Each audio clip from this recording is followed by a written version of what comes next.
Have you nailed down our little hiccup yet? Sir? The odd reading? No, sir.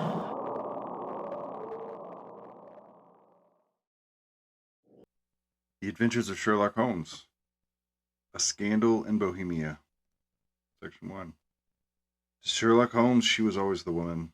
I have seldom heard him mention her in any other name. In his eyes, she eclipses and predominates the whole for her sex. It was not that he felt any emotion akin to love for Irene Adler. All emotions, that one particularly, were abhorrent to his cold, precise, but admirably balanced mind. He was, as I take it, the most perfect reasoning and observing machine that the world had ever seen. But as a lover, he would have placed himself in false position. He never spoke of the softer passions, save with a gib and a sneer. They were admirable things for the observer, excellent for drawing the veil from men's motives and actions. But for the trained reasoner to admit such intrusions into his own delicate and finely adjusted temperament was to introduce a distracting factor which might throw doubt upon all of his mental results. Grit in a sensitive instrument or a crack in one of his own high powered lenses would not be more disturbing than a strong emotion in a nature such as his. And yet, there was but one woman to him, and that woman was the late Irene Adler, of dubious and questionable memory. I had seen little of Holmes lately. My marriage had drifted us away from each other. My own complete happiness and home centered interests, which rise up around the man who first finds himself master of his own establishment, were sufficient to absorb all of my attention, while Holmes, who loathed every form of society with his whole Bohemian soul, remained in our lodgings in Baker Street, buried among his old books, and alternating from week to week between cocaine and ambition, the drowsiness of the drug and the fierce energy of his own keen nature. He was still, as ever, deeply attracted by the study of crime, the occupation, his immense faculties and extraordinary powers of observation and following out those clues, and clearing up those mysteries which had abandoned as hopeless by the official police. From time to time, I heard some vague account of his doings, of his summons to Odessa in the case of the Trepoff murder, of his clearing up the singular tragedy of the Atkinson brothers at Trincomalee, and finally of the mission which he had accomplished so delicately and successfully for the reigning family of Holland. Beyond these signs of his activity, however, which I merely shared with all the readers of the daily press, I knew little of my former friend and companion. One night, it was the 20th of March, 1888. I was returning from a journey to a patient, which I had now returned to civil practice, when my way led me through Baker Street. As I passed the well-remembered door, must always be associated in my mind with wooing and with the dark incidents of the study in scarlet, I was seized with a keen desire to see Holmes again, and to know how he was employing his extraordinary powers. His rooms were brilliantly lit, and even as I looked up, I saw his tall, spare figure pass twice in the dark silhouette against the blind. He was pacing the room swiftly, eagerly, with his head sunk upon his chest and his hands clasped behind him. To me, who knew his every mood and habit, his attitude and manner told their own story. He was at work again. He had risen out of his drug-created dreams and was hot upon the scent of some new problem. I rang the bell and was shown up to the chamber which had formerly been part of my own. His manner was not elusive, it was seldom was, but he was glad, I think, to see me. With hardly a spoken word, but with a kindly eye, he waved me to an armchair, threw across his case of cigars, and indicated a spirit case and a gasogen in the corner. Then he stood before the fire and looked me over in his singular, introspective fashion. "Wedlock suits you," he remarked. "I think, Watson, that you have put on 7.5 pounds since I saw you." "7," I answered. "Indeed, I should have thought you a little more, just a trifle more, I fancy, Watson. And in practice again, I observe. You did not tell me that you intended to go into harness." "Then how do you know?" "I see it, I deduce it. How do I know that you have been getting yourself very wet lately, and that you have a most clumsy and careless servant girl?" "My dear Holmes," said I, "this is too much. You would certainly have been burned, had you lived a few centuries ago. It is true that I had a country walk on Thursday and came home in a dreadful mess, but I have changed my clothes. I can't imagine how you deduce it. And as to Mary Jane, she is incorrigible, and my wife has given her notice. But there again, I fail to see how you work it out. He chuckled to himself and rubbed his long, nervous hands together. It's simplicity himself, he said. My eyes tell me that on the inside of your left shoe, just where the firelight strikes it, the leather is scored by 6 almost parallel cuts. Obviously, they have been caused by someone who has very carelessly scraped around the edges of the sole in order to remove crusted mud from it. Hence, you see, my double deduction that you had been out in vile weather and that you had a particularly malignant boot-slitting specimen of the London slavery. As to your practice, if a gentleman walks into my room smelling of idioform, the black mark of nitrate of silver upon his right forefinger, and a bulge on the right side of his top hat to show where he had secreted a stethoscope, I must be dull indeed if I do not pronounce him to be an active member of the medical profession. I could not help laughing at the ease in which he explained the process of deduction. When I hear you give your reasons, I remarked, the thing always appears to me to be so ridiculously simple that I could have easily done it myself, though at each successive instance of your reasoning I am baffled until you explain your process. And yet I believe that my eyes are as good as yours. Quite so, he answered, lighting a cigarette and throwing himself into an armchair. You see, but you do not observe. The distinction is clear. For example, you have frequently seen the steps which lead up from the hall to this room. Frequently. How often? Well, some 100 times. Then how many are there? How many? I don't know. Quite so. You have not observed. And yet you have seen. That's just my point. Now, I know that there are 17 steps because I have both seen and observed. By the way, since you are so interested in these little problems, and since you are good enough to chronicle one or two of my trifling experiences, you may be interested in this. He threw over a thick sheet, pink-tinted notepaper, which had been lying open on the table. It came by the last post,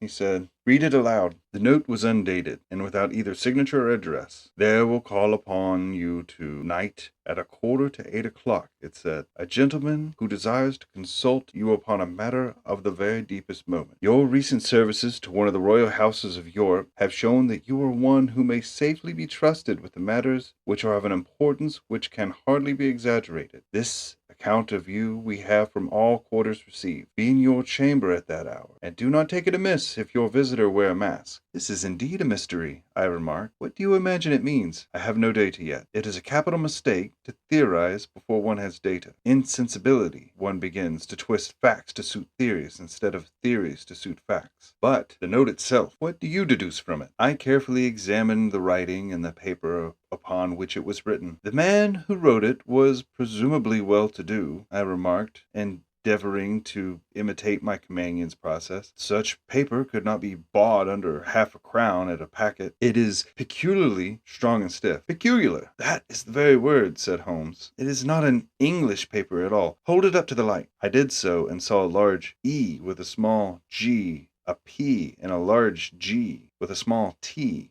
woven into the texture of the paper. What do you make of that? Asked Holmes. The name of the maker, no doubt, or his monogram, rather? Not at all. The G with the small t stands for Gesellschaft, which is the German for company. It is customary contraction, like our P, of course, stands for Papier. Now, the E.G. Let us glance at our Continental Gazetteer. He took down a heavy brown volume from his shelves. Iglau, Iglonitz.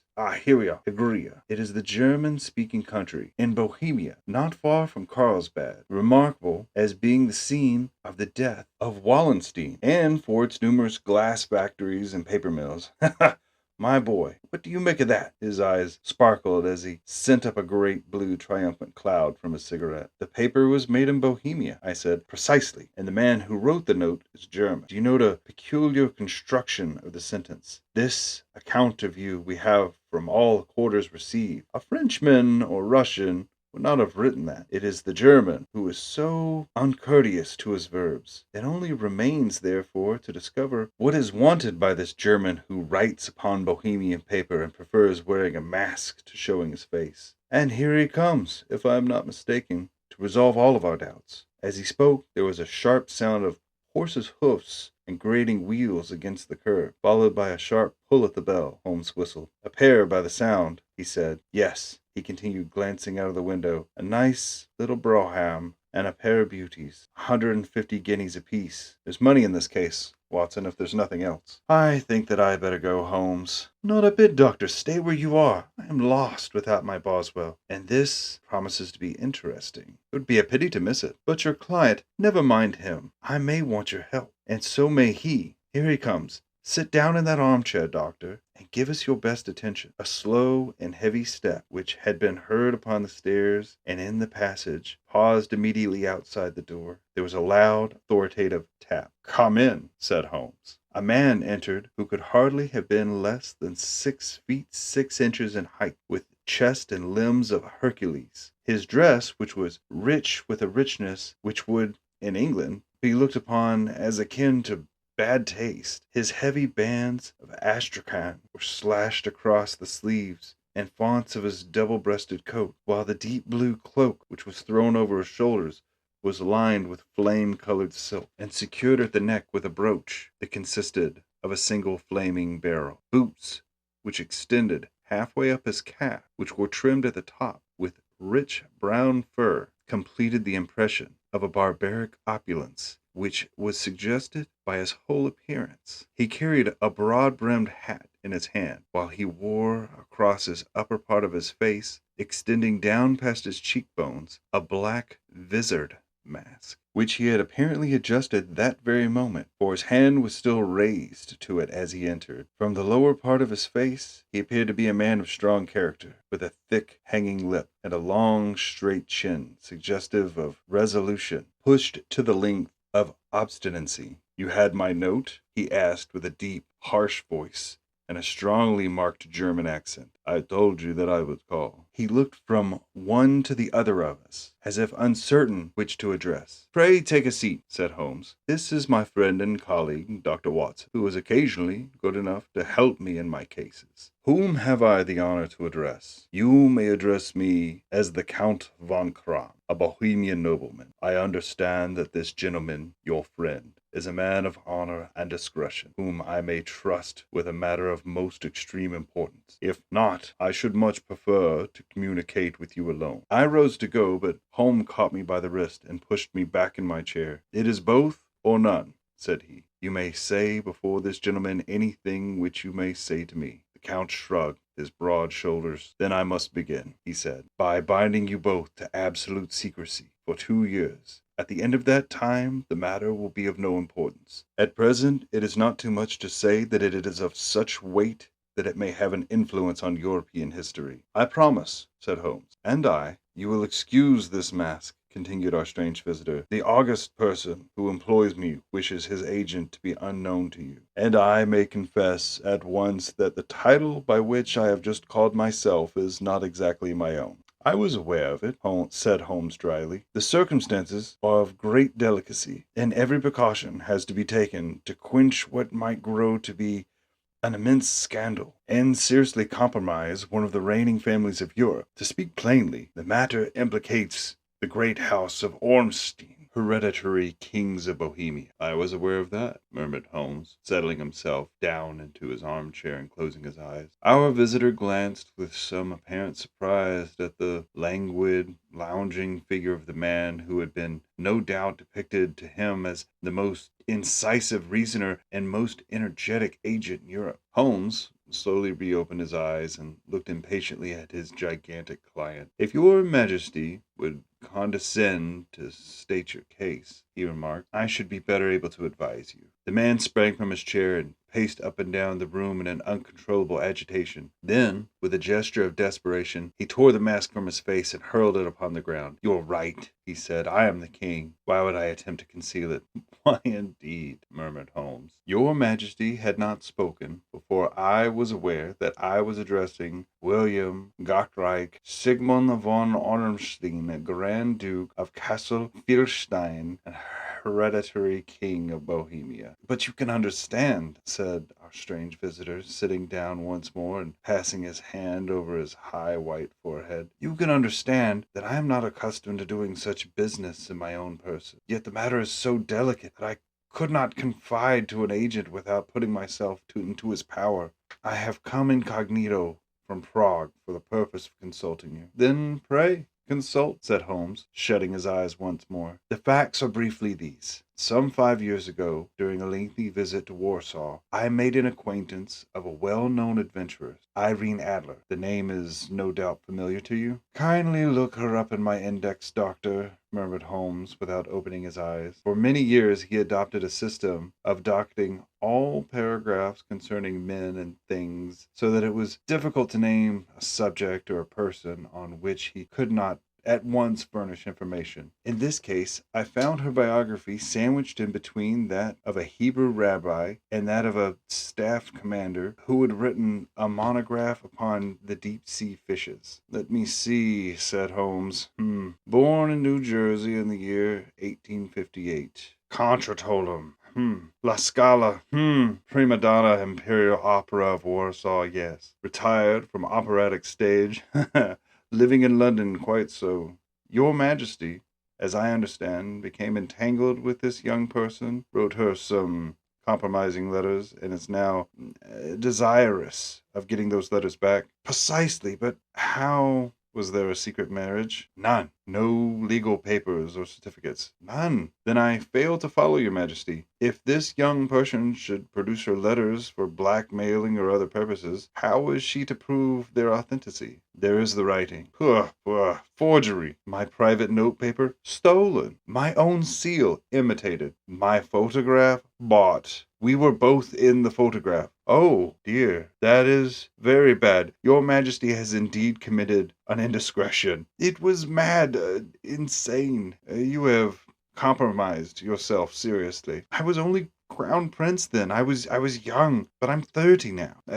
It must be recovered. We have tried. We have failed. Your Majesty must pay. It must be bought. She will not sell. Stolen then.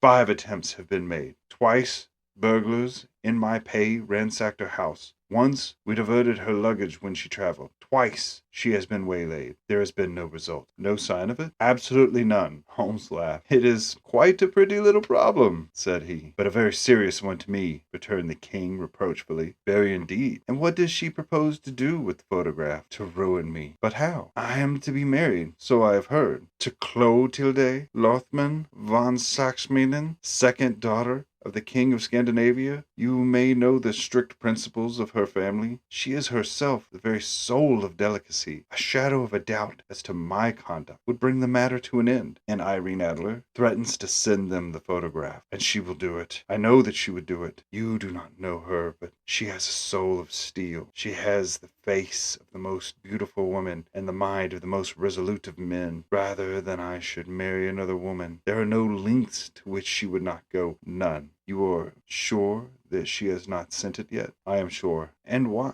Because she has said that she would send it on the day when the betrothal was publicly announced. That will be next Monday. Oh, then we have 3 days yet, said Holmes with a yawn. That is very fortunate, as I have 1 or 2 matters of importance to look into just as present. Your Majesty will, of course, stay in London for the present? Certainly. You will find me at the Langham under the name of the Count von Kram. Then I shall drop you a line and let you know how we progress. Pray do so. I shall be in anxiety. Then, as to money, you have carte blanche. Absolutely. I tell you that I would give you one of the provinces of my kingdom to have that photograph. And for present expenses, the king took a heavy chamois leather bag from under his cloak and laid it on the table. There are 300 pounds in gold and 700 in notes, he said. Holmes scribbled a receipt upon a sheet of his notebook and handed it to him. And mademoiselle's address, he asked, is Briony Lodge, Serpentine Avenue, St. John's Wood. Holmes took a note of it. One other question, he said. Was the photograph a cabinet?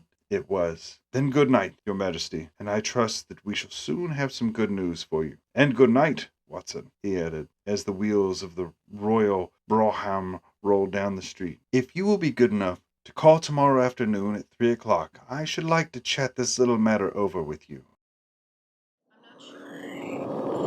The ratings are quite interesting.